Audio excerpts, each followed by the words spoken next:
Good evening and welcome to another wry version of Diatribes from the Voice of Doom.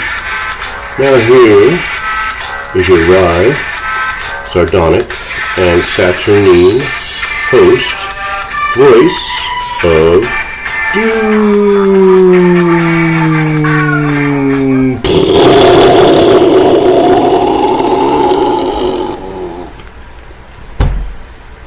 Hello. I'm going to do a quick diatribe that occurred to me the last day. It has to do with life's little ironies. And I'm going to discuss 3 ironies that happened in the recent past. That being the last 48 hours or so. And they're all having to do with 3 major problems that our country and the world is facing. And how things are turning a little bit, kind of funny, in a way. The first irony has to do with Petri dish. Apparently he contracted COVID after getting 2 vaccines and 2 boosters and touting the fact that he got them. He contracted COVID. They can't exactly say when he did, so whether he spread it here and there and everywhere, we have no idea. But he is going to sequester himself into the basement of the White House for a week, where he will be working very diligently because he won't be that sick. Or will he? Now, I did a little research, what I could find cursorially on the public record. Now, Petri dish is in reasonably good health for a 79-year-old. He does not drink, he does not smoke, and he exercises daily. He's not overweight. I don't think he has diabetes. So, by and large, he's in pretty good health, aside from the obvious. But in the past, he has had 2 brain aneurysms, one of which ruptured. Brain aneurysm is swelling of the brain. Explains a lot. He's had DVT, which is deep vein thrombosis. I've seen that up close. You gotta treat it or it gets bad, and it can be deadly. You treat it with blood thinners. He's had pulmonary embolisms. He's had skin cancer, melanoma. And whether he's had vascular dementia, which is not enough blood going to the brain, is debatable. But not being a doctor, I will make my diagnosis and say yes, he has vascular dementia. Now,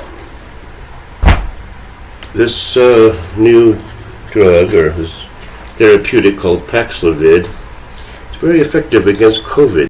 Very effective. Trouble is, it interacts with other drugs, especially blood thinners, because the Paxlovid enriches the blood. It thickens, it does the opposite.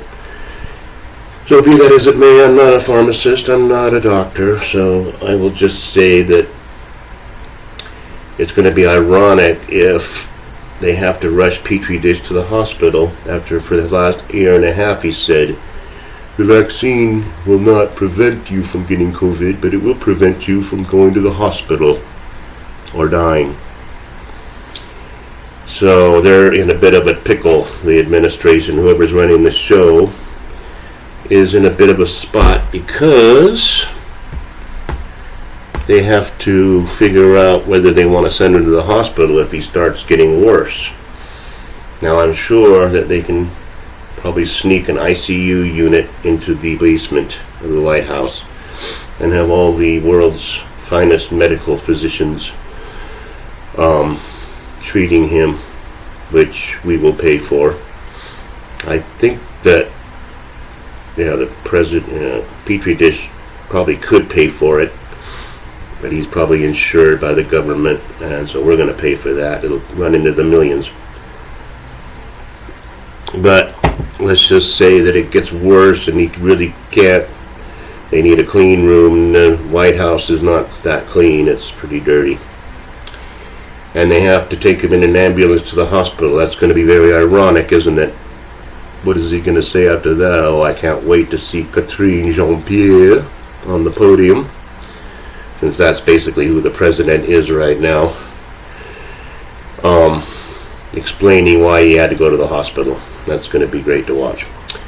Okay, second little irony has to do with basically the border transfers. Now, what they've been doing is they've been saying that the border is secure. The border is very secure because they're letting everybody through and shipping them off to other cities. What's becoming of them after that, I have no idea. But they are shipping them now. What Abbott and these other governors in the southern states are saying is we're going to ship them to some cities that we are pissed off at. So they've been, whether they've been doing it or whoever's been doing it, who knows who's in charge, but they're busing a lot of these immigrants to D.C. and New York City. And the officials in those cities are not happy with that. They're saying, don't do it. Why are you sending them here? And they're saying, well, why are you sending them everywhere else? The mayor of New York, a total washout failure, should never have been elected. We would have been way better off with that beret guy. What's his name? Guardian Angel. Way better off. But I got no dog in that fight, except I think it's funny that he's whining and crying about, oh, they're sending immigrants to our city. We can't sustain this. We can't do that. They made laws saying that everybody's eligible for public services and public welfare, no matter what your status is, citizen-wise.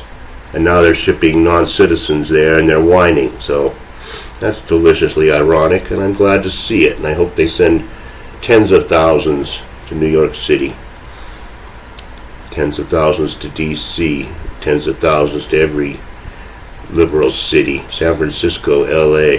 Yeah, they can all crowd in with the other homeless. There's plenty of room still on the beaches of Santa Monica. There's a couple of spaces. You've got to reserve it ahead of time, but there's spaces. Now, the third irony has to do with crime and shootings and the fact that things are coming back to bite people on the butt a bit, or at least not biting them on the butt, but it's just like people are getting mad at such artifices as BLM, because like our good friend, the great High Holy Reverend Al Sharpton, every time there's a cop shooting of a person of color, I won't say colored person, I'll say a person of color, it's better, they come trouncing in to protest. And the BLM went in to protest the latest shooting, and a person of color started shouting at him and saying, why the hell are you protesting this shooting? The cops saved my life, saved my kid's life. And I'm a person of color. It's not like I'm a white person. Probably half of BLM are Caucasians thinking, they're guilty of something, so they better go and help. So people of color are yelling at BLM for saying, you should die because, we can't have cops carrying guns and shooting people of color. So if you die in the process, that's even more fodder for us to protest. So you really should have been shot. They would have preferred it that way, obviously. And in the same vein, there was a conceal and carrier who happened to be in a mall when someone opened fire. I think they killed 3 people. They would have killed a lot more. But he pulled out his gun and shot him dead. And there was people on the news saying he shouldn't have had a gun. That was a gun-free zone. He had no right to be carrying a gun into that mall. And there's probably people that were in the mall and were running for their lives, watching a body fall here and there, going, would you have preferred that I got shot, that all of us got shot too? Would that make your point better?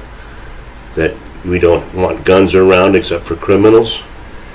So it's all coming around to bite them on the butt, and they're suffering karmic retribution, and the irony is beautiful, and I like it. I like to see the irony. I want to see more. But that's 3 examples. And that's pretty much all I planned out to say. I think that the wokeism and the liberal tradition, the progressive tradition, is starting to crumble because people are starting to see the effect of what their causes have made. And they deserve it. And if Petri has to be rushed to the hospital, that's going to be interesting. I really want to see what Catherine Jean-Pierre, the current acting president, says from the podium when people ask, well, I thought that the vaccine was supposed to prevent going to the hospital. And Petri dish is in reasonably good health considering he's had 2 aneurysms, an embolism, and deep vein thrombosis and melanoma. He's in pretty good shape. So he shouldn't have to go to the hospital even though he's 79 years old. So they're going to keep him out as long as possible. It may be like Woodrow Wilson and he'll be in a coma somewhere and they'll pretend like he's still doing stuff.